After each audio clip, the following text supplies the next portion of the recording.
Hello.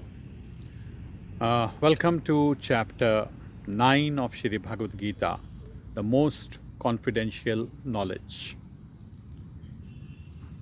The Supreme Personality of Godhead said, "My dear Arjun, because you are never envious of me, I shall impart to you this most confidential knowledge and realization, knowing which you shall be relieved of the miseries of material existence."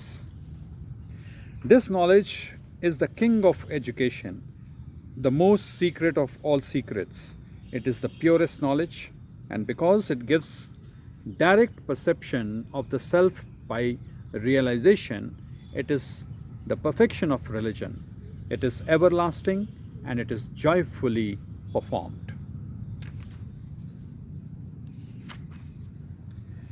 Those who are not faithful in this devotional service cannot attain me, O conqueror of enemies.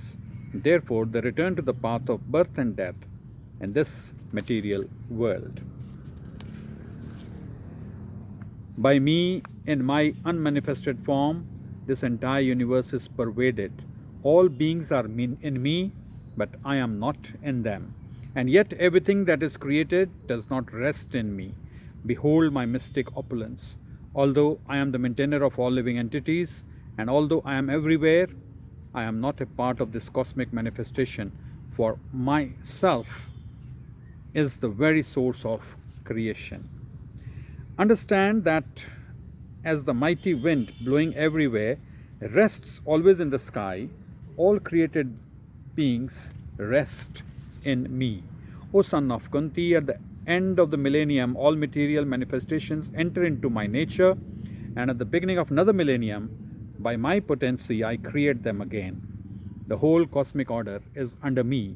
Under my will, it is automatically manifested again and again, and under my will, it is annihilated at the end. O Dhananjay, all this work cannot bind me. I am ever detached from all these material activities, and as though scattered as though neutral. This material nature, which is one of my energies, is working under my direction, O son of Kunti, producing all moving and non-moving beings. Under its rule, this manifestation is created and annihilated again and again. Fools deride me when I descend in the human form. They do not know my transcendental nature as the Supreme Lord of all that be. Those who are thus bewildered are attracted by demonic and atheistic views. In that deluded condition, their hopes for liberation, their fruitive activities, and their culture of knowledge are all defeated. O son of Parth, those who are not deluded, the great souls, are under the protection of the divine nature.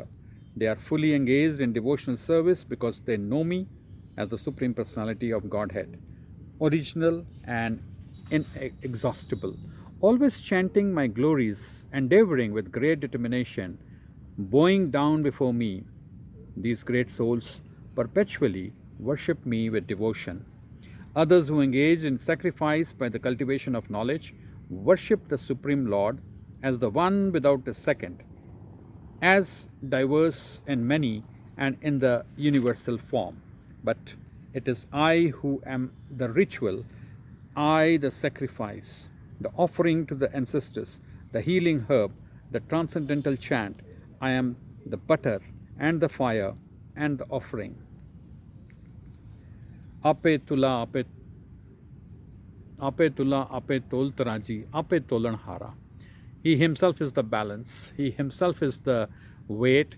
He himself is the one who is making the balancing act. I am the father of the universe, the mother, the support, and the grandsire. I am the object of knowledge, the purifier, and the syllable Om. I am also the Rig, the Sama, and the Yajurveda. I am the goal, the sustainer, the master, the witness, the abode, the refuge, and the most dear friend. I am the creation and the annihilation, the basis of everything, the resting place, and the eternal seed.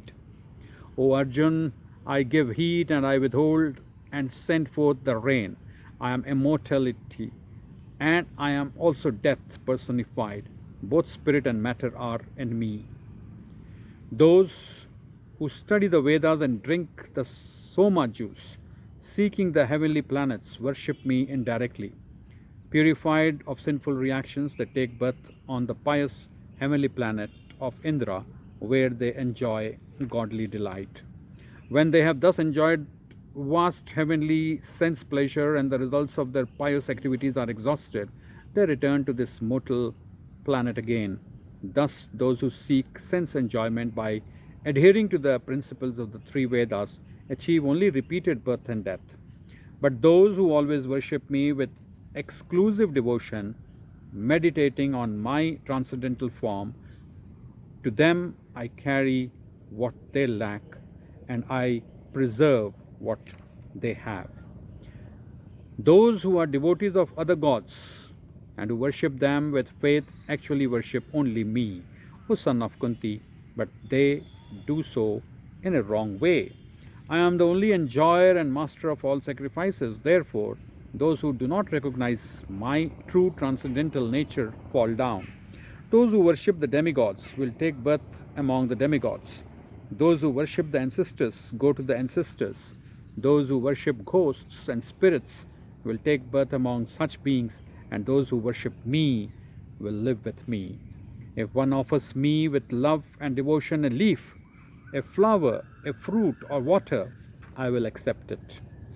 Whatever you do, whatever you eat, whatever you offer to give away, and whatever austerities you perform, do that, O son of Kunti, as an offering to me. In this way, you will be freed from bondage to work with its auspicious and inauspicious results. With your mind fixed on me in this principle of renunciation, you will be liberated and you will come to know me. I envy no one, nor am I partial to anyone. I am equal to all, but whoever renders service unto me in devotion is a friend, is in me, and I am also a friend to him. Even if one commits the most abominable action, if he is engaged in devotional service, he is to be considered saintly because he is properly situated in his determination. He quickly becomes righteous and attains lasting peace. O son of Kunti, declare it boldly that my devotee never perishes. O son of Parth, those who take shelter in me, though they be of lower birth, women, Vaishya, that is merchant, or Sudra, that is worker, can attain the supreme destination. How much more this is so of the righteous Brahmanas, the devotees and the saintly kings. Therefore, having come to this temporary, miserable world, engage in loving service unto me. Engage your mind always in thinking of me, become my devotee, offer obeisance to me and worship me. Being completely absorbed in me, surely you will come to me. This ends the 9th chapter of Shri Bhagavad Gita, the most confidential knowledge. Thank you for listening. Please leave your comments so that I can get motivated and improve upon my mistakes.